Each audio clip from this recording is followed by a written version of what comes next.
Power doesn't collapse the moment someone breaks the law, it collapses the moment everyone finally sees the truth. The sharp crack of a wooden gavel echoed through the Willow Creek Estates clubhouse as the smell of burnt coffee drifted across the crowded meeting room. Every chair was filled. Every polished smile looked rehearsed.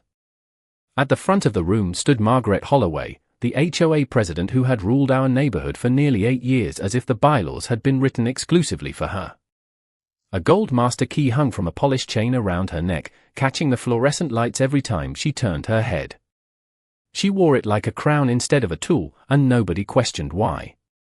That key opened every common building, every maintenance shed, every locked file cabinet. Around here, it symbolized something much bigger than property access. It symbolized control. Margaret smiled with the calm confidence of someone who believed consequences only happened to other people. She tapped the microphone with one perfectly manicured finger, and the tiny burst of static immediately silenced the room. Even the air conditioner seemed quieter. "Let's begin," she said, her voice smooth enough to sell poison as medicine. As always, community standards come first. A few people nodded without making eye contact. Others stared at the table in front of them. I'd lived in Willow Creek for just over 2 years, long enough to recognize the routine. Someone would receive another violation notice. Someone would be publicly embarrassed. Someone would quietly pay another fine they didn't deserve because fighting back always seemed more expensive than surrendering. My name is Ethan Walker. I'm 39 years old, born and raised in Ohio, and I own a small home restoration business that taught me something long before I ever moved into this neighborhood. Rotten foundations rarely reveal themselves from the street. They hide beneath beautiful paint until one quiet day the whole structure begins to sink. Willow Creek looked perfect from the outside. Tree-lined streets. Fresh mulch. White fences. Kids riding bicycles after school.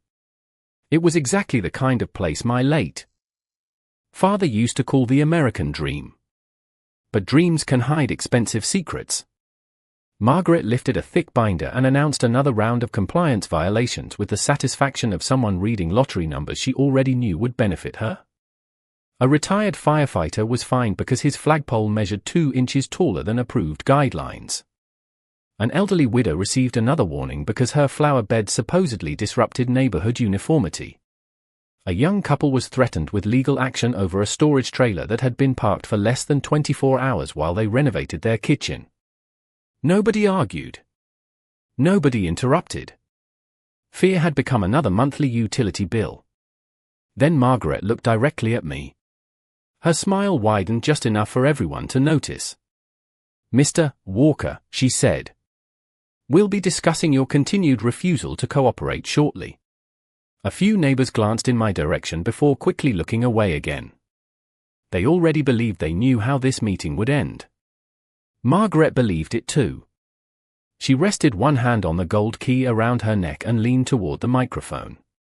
"This community exists because people respect authority," she declared. "And no one here is above our rules." She paused for dramatic effect before adding the sentence she'd repeated for years whenever anyone questioned her decisions. "No one can touch me."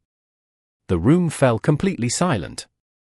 Somewhere outside, I heard tires rolling slowly across fresh asphalt. Then another vehicle arrived. And another. None of us knew it yet, but before this meeting ended, that gold key would no longer represent power. It would become evidence. 2 years earlier, the first thing I noticed about Willow Creek Estates was not the rows of identical houses or the perfectly trimmed lawns. It was the silence. Not peaceful silence. Careful silence. The kind that settles over a place where everyone has learned exactly how much they can say before someone decides to make their life difficult. My moving truck rolled slowly down Maple Ridge Drive just after 9 o'clock on a cool October morning. Fallen leaves crunched beneath the tires, and the crisp smell of fresh pine mulch mixed with someone grilling burgers a few houses away. It looked like the neighborhood I had always wanted after years of rebuilding old homes across central Ohio. I had spent nearly 15 years restoring forgotten houses with my own hands, replacing rotten beams, repairing cracked foundations, and bringing neglected places back to life. After my father passed away, I promised myself I would finally stop living out of work trailers and hotel rooms. I wanted one place to call home. Willow Creek seemed perfect. My house was nothing extravagant. A modest 3-bedroom brick ranch on a quiet corner lot with a detached garage large enough for my tools and a small woodworking bench. The previous owner had taken good care of it, and the old maple tree in the backyard reminded me of the one my father planted outside our childhood home. Standing there on my first evening, listening to birds settling into the branches while the scent of fresh cut grass drifted across the yard, I honestly believed I had found somewhere I could finally slow down. My neighbors welcomed me politely enough. Most waved from their driveways. Some brought cookies or introduced themselves while walking their dogs. But every conversation seemed to end the same way. Someone would lower their voice, glance toward the clubhouse at the end of the street, and casually mention the homeowners association. They never criticized it directly. Instead, they offered little warnings disguised as friendly advice. Make sure your trash can is inside before sunset. Read every letter they send you. Keep copies of everything. At first I thought they were simply proud of keeping the neighborhood organized. I had dealt with neighborhood associations before. Most handled landscaping, common areas, and holiday decorations. Nothing unusual. Then I attended my first monthly meeting. Margaret Holloway walked into the room 10 minutes late, and every conversation stopped before she even spoke. She wore a tailored white blazer, carried a leather binder under one arm, and that same gold master key rested against her jacket exactly where I would later see it hundreds of times. She never raised her voice. She never needed to. Every sentence came with the confidence of someone who had forgotten the difference between leadership and ownership. Residents apologized before she even accused them of anything. Board members laughed at jokes that were not funny. Contractors stood when she entered the room. It felt less like a neighborhood meeting and more like a courtroom where everyone already believed the verdict had been decided. I remember driving home that night with my windows cracked open, the cool autumn air carrying the faint smell of wood smoke through the truck. Something about the evening stayed with me. Houses can hide structural damage behind fresh paint. People can do the same behind polished smiles. I just did not realize how deep the cracks beneath Willow Creek really were or how many good families had already been buried underneath them before I ever unpacked my first moving box. Over the following months I began noticing something that visitors never would. The neighborhood looked flawless from the street, but the people living there carried themselves like employees trying not to upset an impossible manager. Every Thursday morning Margaret drove slowly through Willow Creek in her pearl white sport utility vehicle with the windows down, clipboard resting on the passenger seat, stopping every few houses to make handwritten notes. The low hum of her engine became as predictable as the mail truck, and more than once I watched curtains shift as homeowners quietly waited for her to pass before stepping outside. One chilly November morning I was loading reclaimed oak boards into my trailer when I met Harold Bennett, a retired firefighter who lived across the street. He smiled as he admired the lumber, but his expression changed the moment he spotted Margaret's vehicle turning the corner. He lowered his voice almost to a whisper. Yesterday she fined me because my flagpole was supposedly 2 inches too tall. I measured it 3 different times. It has not changed in 12 years. Before I could respond, Margaret rolled down her window and smiled with practiced warmth. Good morning, gentlemen. Mr. Bennett, please remember that repeat violations increase administrative costs. She drove away before Harold could answer. The smell of cold exhaust lingered in the air long after her vehicle disappeared. A week later I met Eleanor Price while repairing my mailbox after a delivery truck clipped the post. She was 78 years old, baked the best apple pie I had tasted in years, and kept bright yellow flowers around her porch because they reminded her of her late husband. She confessed that Margaret had ordered her to remove them because they were not on the approved seasonal landscaping list. Eleanor laughed as she told the story, but I noticed her hands trembling while she folded the official notice back into its envelope. Then there was Daniel and Rebecca Foster, a young couple expecting their first child. They had rented a small storage trailer for one weekend while remodeling the nursery. Before the trailer had even been parked for 24 hours, another certified violation letter arrived demanding fines and threatening legal action. Daniel showed me the paperwork while standing in his driveway. The fresh scent of sawdust drifted from the open garage where half-painted nursery furniture waited to be assembled.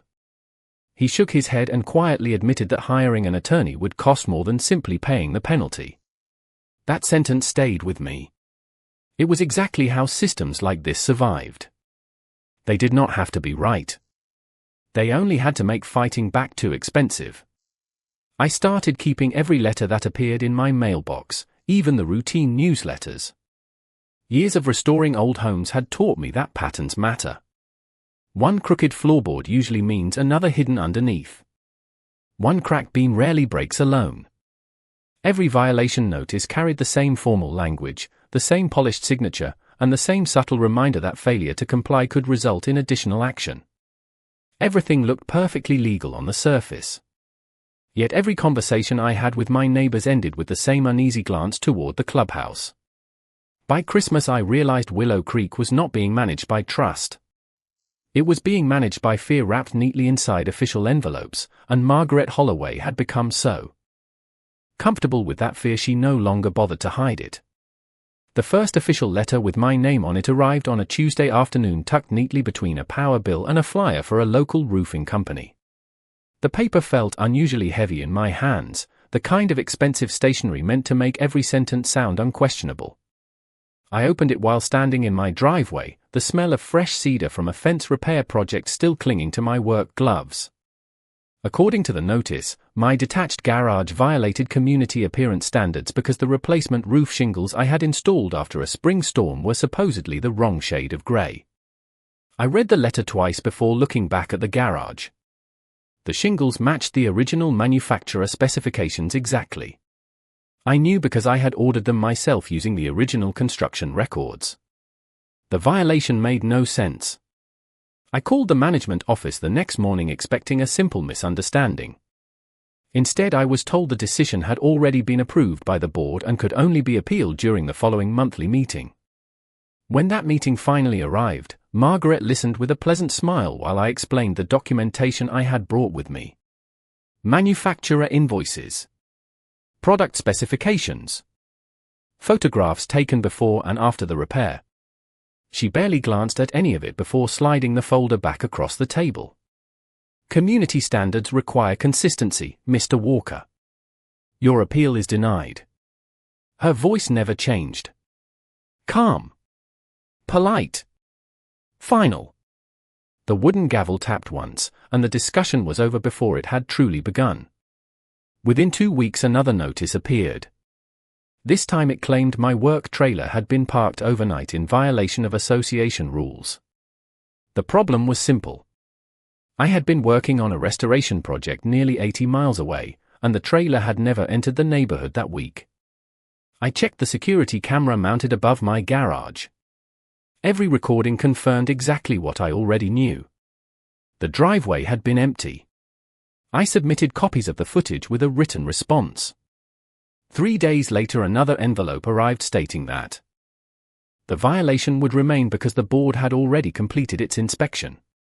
It felt like arguing with a brick wall that answered through certified mail. Soon the letters came faster. A warning about improper storage because a stack of lumber rested beside my garage for less than 48 hours while I finished custom shelves inside the house. A notice claiming my mailbox required replacement even though it had passed every previous inspection. Then came the one that finally made me understand I had become a target. The association suspended my access to the clubhouse workshop where residents could reserve equipment for home improvement classes. Margaret claimed repeated non-compliance demonstrated an unwillingness to support community values. I remember standing outside the locked building one Saturday morning, hearing the faint buzz of table saws and friendly conversation through the closed doors while the smell of fresh pine drifted into the parking lot. A maintenance employee quietly apologized as he handed me the suspension notice. He would not even meet my eyes. Driving home, I noticed curtains moving again as neighbors watched from their windows. Nobody waved. Nobody spoke. They had seen this happen before. One family at a time. One letter at a time. One carefully documented accusation after another until people stopped resisting altogether. That evening I spread every notice across my dining room table. The paperwork formed neat rows beneath the warm kitchen lights, each page carrying the same signature, the same official seal, and the same unmistakable message. Margaret was no longer enforcing rules. She was testing how far she could push before someone finally refused to step backward. For the first few weeks I convinced myself the situation could still be resolved through ordinary channels. I gathered every invoice, every photograph, every inspection report, and every security camera recording into a thick 3-ring binder that eventually grew large enough to barely close. The plastic sleeves crackled each time I turned a page, and every new document felt like another brick added to a wall that nobody seemed interested in climbing. I met with an attorney in the next county who specialized in property disputes. His office smelled faintly of old books and fresh printer toner, and after nearly an hour of reviewing my paperwork he leaned back in his chair with a tired expression I had not expected. He admitted that my documentation was unusually thorough, but he also explained that challenging an entrenched homeowners association could easily cost tens of thousands of dollars before reaching a courtroom. Even if I eventually won, the legal fees alone might exceed every fine Margaret had issued. I thanked him for his honesty, shook his hand, and walked back into the humid summer afternoon with a heavier feeling than when I had arrived. It was not because I doubted the facts. It was because I finally understood the real system. Margaret did not need every violation to survive legal scrutiny. She only needed the process itself to discourage anyone from resisting. Over the following month I spoke privately with more neighbors than I could count. Harold quietly admitted he had paid nearly every fine simply to avoid another hearing. Eleanor showed me a drawer filled with neatly organized violation letters dating back for years. Daniel and Rebecca confessed they had cancelled their nursery renovation for nearly 6 months because they were afraid another improvement would trigger additional penalties. Every family carried a similar story. Different details. Same ending. They all lowered their voices before mentioning Margaret's name, as though the walls themselves might be listening. One evening Harold invited me onto his back porch while the sun disappeared behind the maple trees and the distant chirping of crickets filled the neighborhood. He stirred his coffee without taking a sip and finally said something that explained everything. Years ago people challenged her. Some moved away.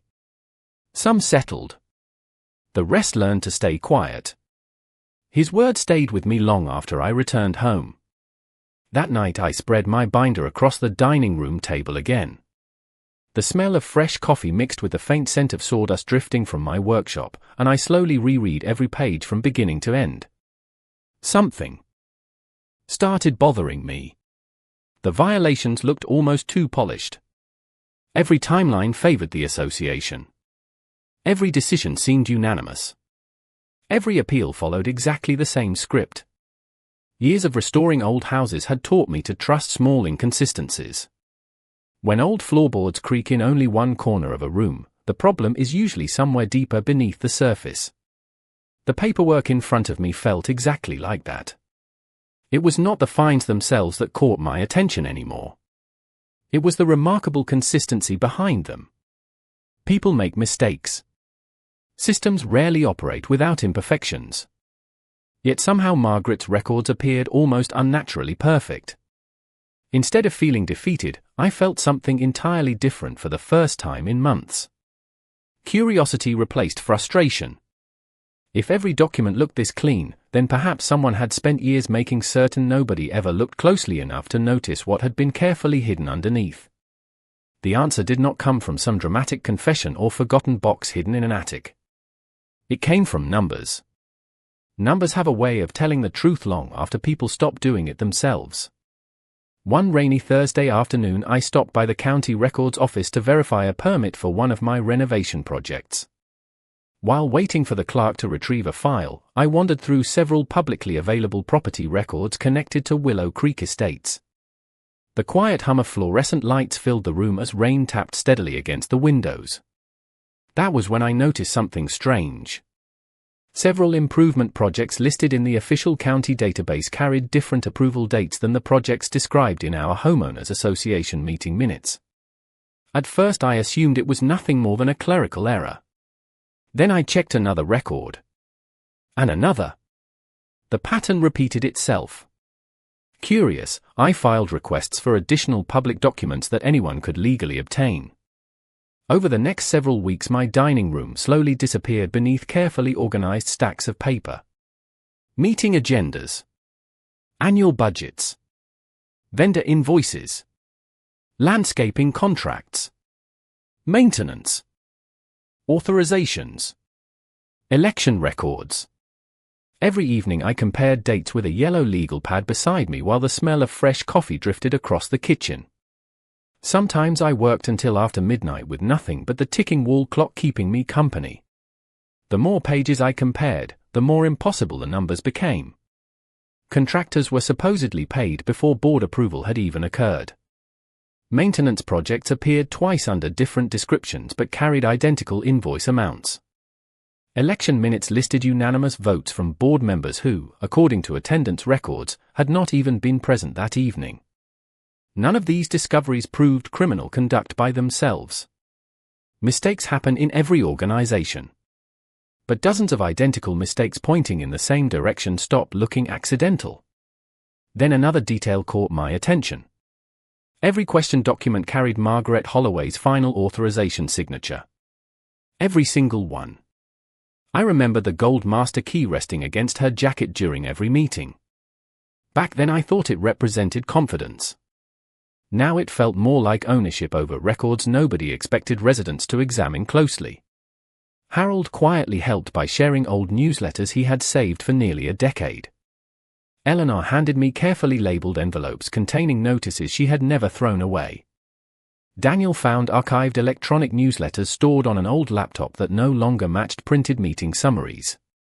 None of us altered anything. None of us speculated. We simply organized every document in chronological order and let the timeline speak for itself. The picture that emerged was larger than unfair fines. Decisions appeared to be rewritten after meetings ended. Financial approvals shifted from one month to another. Board discussions described in official minutes did not always match the documents distributed beforehand. Every new page became another piece of a puzzle that had been hiding in plain sight for years. I did not confront Margaret. I did not accuse anyone. Instead I bought another binder, then another, carefully labeling each section with colored tabs until the evidence became impossible to confuse. Standing in my workshop one evening, surrounded by the familiar scent of cut oak and machine oil, I realized something that completely changed my strategy. I had spent months trying to prove I was innocent. That was the wrong question. The real question was whether Margaret could prove her own records were honest once someone outside Willow Creek finally decided to read every single page. From that day forward I stopped arguing. I stopped sending long emails. I stopped correcting every false accusation. To Margaret, it probably looked like I had finally accepted defeat. The violation notices continued arriving with remarkable consistency, and I filed each one into its own folder without responding. Every certified envelope landed on the same corner of my dining room table before finding its place inside another binder. Outside, summer settled over Willow Creek. Lawnmowers hummed every Saturday morning. The scent of freshly cut grass drifted through open windows. Children rode bicycles past my driveway while neighbors exchanged polite waves that never lingered long enough to become conversations. Margaret appeared more confident than ever. During monthly meetings she barely acknowledged my presence anymore. She approved new assessments, announced additional landscaping projects, and spoke about transparency with complete confidence. Every time she rested her hand on the gold master key hanging around her neck, I noticed more residents lowering their eyes instead of looking at her. Fear had become routine, and routine often disguises itself as normal life. Meanwhile I quietly organized everything into a format that made sense to someone who had never set foot inside our neighborhood. Instead of focusing on personalities, I built timelines. Instead of opinions, I assembled documents. Every invoice sat beside its matching board minutes. Every public record aligned beside the association's published reports. Every photograph carried the exact date and time it had been taken. The binders no longer told my story. They told the association's story using its own paperwork. One afternoon I contacted the office responsible for non-profit corporate compliance in our state and asked a simple procedural question about record retention requirements for homeowners associations. The representative answered politely without offering legal advice, but the conversation confirmed something important. Public agencies did not investigate rumors. They investigated documented inconsistencies supported by verifiable evidence. That was exactly what I had been building without fully realizing it. Over the following weeks I prepared a carefully indexed package containing only factual information. No accusations. No emotional language. No speculation. Every page referenced another page. Every date pointed to an official source. Reading through it felt less like following a complaint and more like following a map. After reviewing everything one final time beneath the warm light above my workbench, I mailed copies through certified delivery to the appropriate oversight offices responsible for reviewing nonprofit governance and financial reporting. Then I waited. I did not tell the neighbors what I had done because there was nothing to celebrate yet. Quiet patience had become my greatest advantage. Margaret, on the other hand, seemed determined to create even more paperwork. New policy updates appeared almost weekly. Emergency meetings were announced with little notice. Additional expenditures were approved for beautification projects that somehow always bypassed meaningful discussion. Every new decision generated more records, and every new record fit neatly into the timeline already sitting inside my binders. It reminded me of repairing an old house where someone keeps adding fresh paint over water stains without fixing the leaking roof. Eventually the damage spreads beyond anything paint can hide. Standing in my garage one evening with the familiar scent of sawdust filling the air, I closed the last binder and placed it beside the others on a storage shelf. For the first time since moving into Willow Creek, I felt completely calm. I no longer needed Margaret to make a mistake. She had already made hundreds of them. She simply had not realized that every signature, every meeting minute, and every polished report had quietly become part of the same story, and soon that story would be read by people who cared far more about facts than appearances. The annual board meeting arrived on a warm Thursday evening with the familiar smell of fresh coffee drifting through the clubhouse and the soft buzz of quiet conversations filling the room. Everything looked exactly as it always had. Residents signed attendance sheets. Board members arranged neatly stacked agendas. Margaret Holloway stood confidently at the front of the room wearing another perfectly tailored white blazer, the gold master key resting against her jacket exactly where it always had. She smiled as neighbors filtered into their seats, completely unaware that this would be the last meeting she would ever control. I took my usual place near the middle of the room without saying a word. My binder stayed closed on the table in front of me.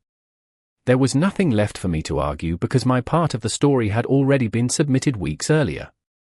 Margaret opened the meeting with the same polished confidence everyone had grown accustomed to. Financial updates. Landscaping improvements. Community standards. Every sentence sounded rehearsed. Every motion passed without discussion. Then she reached my name again. She calmly announced that the board intended to approve additional enforcement measures against my property because of what she described as a continuing pattern of non-compliance. A few neighbors shifted uncomfortably in their chairs, but nobody spoke. Before Margaret could continue, the clubhouse entrance opened. The sound was not dramatic. Just the quiet click of a door followed by measured footsteps across the polished floor. Every conversation stopped. 3 professionally dressed individuals entered the room carrying briefcases and official identification. Behind them walked a county investigator and an independent financial auditor. The room became so quiet I could hear the air conditioning humming above us. Margaret smiled politely at first, assuming they had arrived for routine business. One of the visitors introduced himself and explained that they were there regarding a formal review of association governance records and financial documentation. The confidence on Margaret's face barely changed, but I noticed her hand instinctively reach for the gold key around her neck. She welcomed them with the same practiced smile she used for every unexpected situation. The lead investigator thanked her and calmly requested access to several original record books, vendor contracts, meeting minutes, election documents, and financial authorization files. Margaret assured everyone that the association maintained complete transparency. Then the auditor quietly placed several copies of publicly available records beside the board's official files. The room remained silent as page after page was compared. Dates failed to match. Approval signatures appeared before meetings had occurred. Financial authorizations conflicted with county filings. Meeting minutes differed from archived newsletters residents had preserved for years. Nobody raised their voice. Nobody argued. The evidence spoke more clearly than any speech ever could. One board member slowly removed his reading glasses and stared at the documents without saying a word. Another quietly admitted she had never reviewed many of the records before signing routine approvals. Margaret attempted to explain the discrepancies as administrative oversights, but every explanation led to another document waiting patiently inside the investigator's folders. Finally, the lead investigator asked if she would please place the association's master key on the conference table while the official review continued. For the first time since I had moved into Willow Creek, Margaret hesitated. The room watched in complete silence as she unclipped the gold key from around her neck and gently laid it on the polished wood. The metallic sound it made against the table was surprisingly soft, yet somehow it echoed through the entire clubhouse.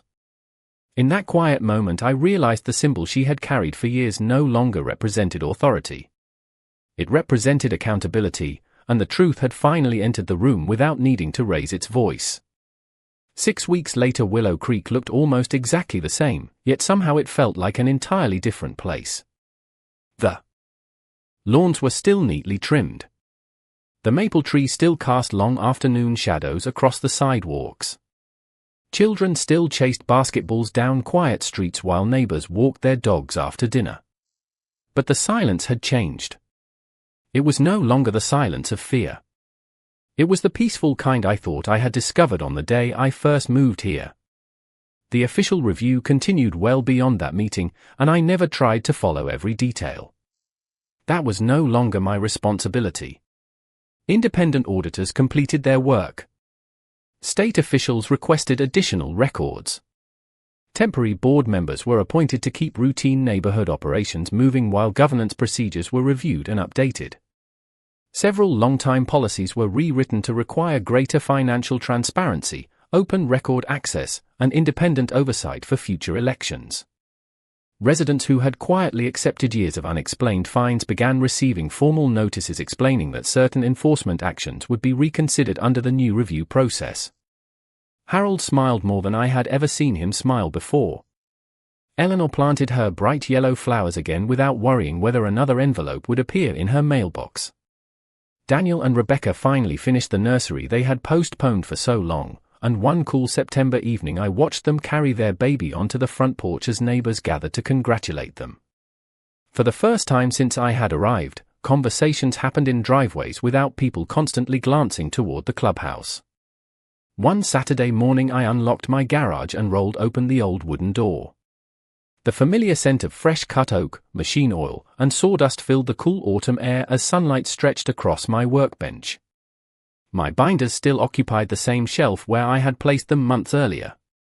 I picked up the first one, ran my hand across its worn cover, and quietly slid it into a storage cabinet. Then the second. Then the third. They had done exactly what they needed to do. They told the truth without ever raising their voices. A few days later I drove past the clubhouse on my way to a restoration project. Through the front window I noticed something missing. The conference table remained exactly where it had always been, but the chair at its head sat empty while new board volunteers arranged ordinary folding chairs into a circle instead of facing them all toward one person. There was no gold master key hanging around anyone's neck. It rested inside a locked administrative cabinet where it belonged, treated as a simple tool instead of a symbol of power. I parked for a moment without getting out of the truck. The cool breeze carried the smell of fallen leaves across the parking lot, and somewhere nearby I heard the steady tapping of a carpenter's hammer from another home improvement project. It reminded me why I had chosen this neighborhood in the first place. Old houses can be repaired if someone is willing to uncover the damage instead of hiding it beneath fresh paint. Communities are no different. I started the engine and pulled back onto Maple Ridge Drive without looking in the rearview mirror. I did not feel victorious. I did not feel angry. Mostly I felt grateful that patience had accomplished what frustration never could. Justice does not always arrive with flashing lights or dramatic speeches. Sometimes it arrives one document at a time, one honest record beside another, until the weight of the truth becomes impossible for anyone to ignore. And when that finally happens, the loudest sound in the room is often nothing more than a single key being quietly placed on a table.